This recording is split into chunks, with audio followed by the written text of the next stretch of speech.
जी जड़ावाला शहर में बाबा जी मुंशी सरकार की रहमतुल्लाह की सालाना और मुबारक तकरीब का आगाज़ जो है वो कर दिया गया। मेरे साथ गद्दी नशीन राजा नदीम अकबर साहब मौजूद हैं, इनसे जानते हैं इस हवाले से ये क्या कहना चाहते हैं। अस्सलाम वालेकुम सर। वालेकुम सलाम। सर ये बताइएगा कि ये बाबा जी कब से इनका यहाँ पर मज़ार बना हुआ है, कब से यहाँ पर ये मौजूद है? ये ना मेरी पैदाइश से पहले का बाबा जी का इधर दरबार बना हुआ है।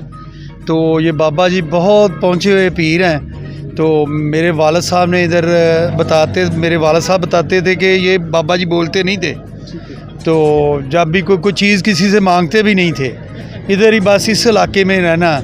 तो एक दफ़ा कहते मैं बाबा जी के साथ नाराज़ हो गया। मैंने कहा बाबा जी तुम मुझे दुआ नहीं देते, मेरी यहाँ 4 बेटियाँ हैं तो मेरा बेटा कोई नहीं है। मैं चल पड़ा तो उस दिन बाबा जी बोले कि अब आपके बेटा होना है।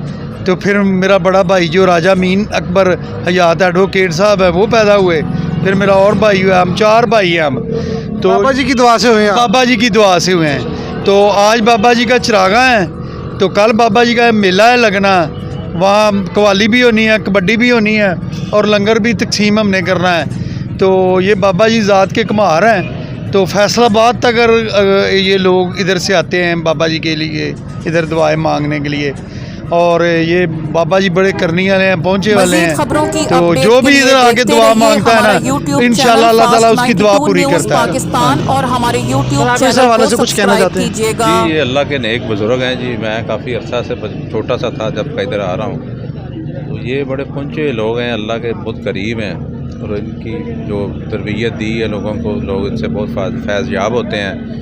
लोग की इधर आते हैं, अपनी मनते मुरादें मांगते हैं, अल्लाह ताला कबूल करता है, क्योंकि अल्लाह की ज़ात वादा शरीक है। अपने नेक बुज़ुर्गों, अपने वली अल्लाह के सदक़े कबूल फरमाते हैं, और हम भी इसी सिलसिले में इधर आए हैं। अल्लाह ताला हम पे रहम फरमाए। हाँ जी बिल्कुल, इनका भी यही कहना है और लोगों का भी यही कहना है कि बाबा जी पहुँची हुई हस्तियाँ यहाँ पर जो भी आता है अपनी मनते मुरादें मांगता है तो बाबा जी अल्लाह के फजल से वो पूरी करते हैं। उनका ये कहना है कि कल लंगर भी होगा इंशाल्लाह, कबड्डी का मैच भी होगा और कवाली भी होगी। जी